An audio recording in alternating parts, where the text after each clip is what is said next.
سرزمین عراق، چاروں طرف سے اس وقت کی موجود دنیا نوح علیہ السلام کی 950 سال دن رات کی نصیحت، رب انی دعوت قومی لیلا و نہارا فلم یزدہم دعائی الا فرارا۔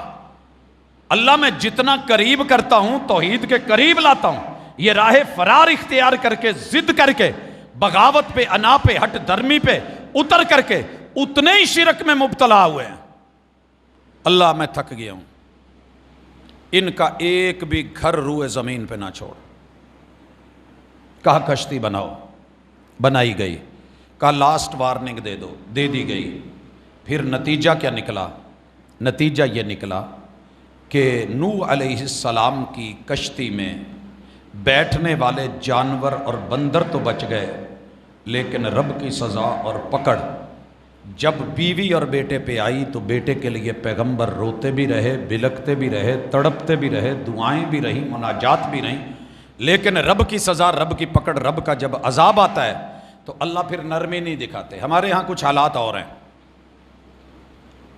ہمارے ہاں کہیں زلزلہ آ جائے، کوئی اللہ کی پکڑ آ جائے، کوئی زمینی آفت آ جائے، کوئی قدرتی آفت میں پکڑے جائیں، لوگ ایمبولینسز بھیجنا شروع کر دیتے ہیں، 112 متحرک ہو جاتی ہے ہماری، ڈاکٹرز کی ٹیمیں بھاگنے لگتی ہیں، لوگ کپڑے، رضائیاں، خوراک لے کے پہنچتے ہیں۔ جب رب ناراض ہوتا ہے تو پھر فرشتوں کی، ملائکہ کی ٹیمیں نہیں بھیجتا کہ چلیں جو بچ گئے ان کو چھڑا لو، جو زخمی ہیں ان کو جو ہے وہ مرہم پٹی کراؤ، ان کے ساتھ نہیں۔ اللہ نے جب پکڑا ہے پھر پٹکا ہے۔